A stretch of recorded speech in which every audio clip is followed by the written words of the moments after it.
Hey, what's up? It's Matty Mock here, doing a little hand review from a tournament I played recently on America's Card Room. As you can see, I'm dealt pocket aces in the hijack. We see an open from early position, and I bump it up to 6.5 big blinds, 3 betting. I have a cold call on the button, and the under the gun player, or the early position player, calls as well. We're 3 ways to the flop, 5 of spades, jack of diamonds, 7 of hearts. It checks to me, and I decide to bet about a third pot, 7 big blinds. And the button player calls, and the early position player folds.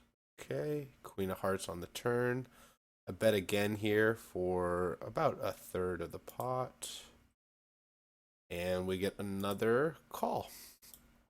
After this, the queen of clubs comes on the river, and it's a tough decision here whether to jam or just check. But I decide I'm not scared of the queen, and I go all in, and I get called. I'm a little nervous, but I'm happy when he turns over pocket kings.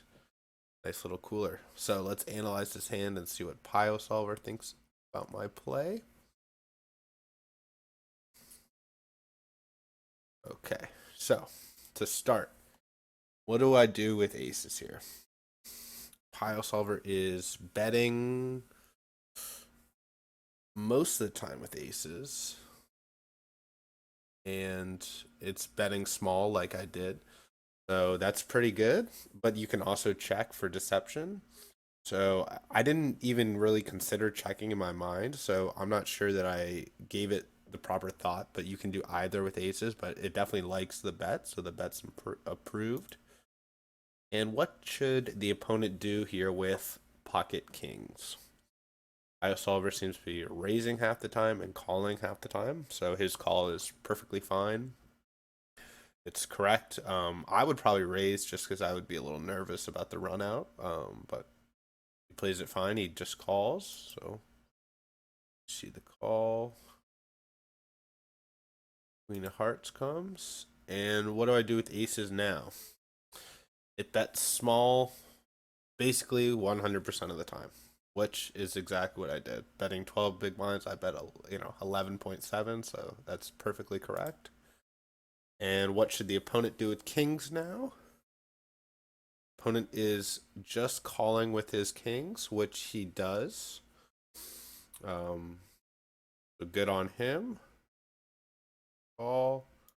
And we see the queen of clubs. And what are my options with aces? I have no options. I should be jamming 100% of the time with my aces, which is what I did. And how should the opponent respond? Basically, he's calling 100% of the time, 85% of the time, according to Pio Solver, actually.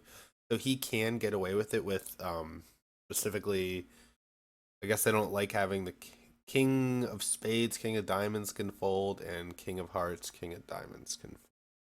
But basically, you're stuck calling. So the opponent played it just fine.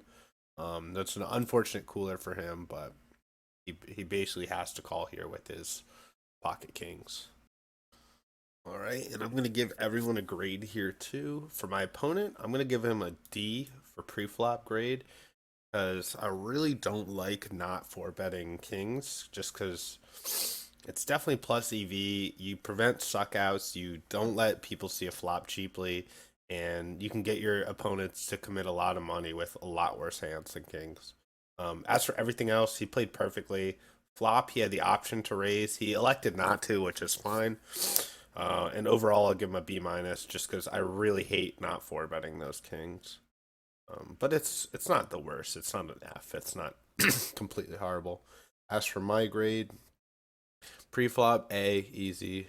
Flop, I give myself a B. Even though I made the correct decision, I didn't take the time to even really consider checking back, and I should have thought about that.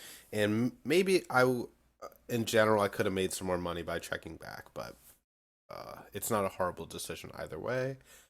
Turn A, river A. Those were mandatory bets that I made, and overall, I would give myself a B plus.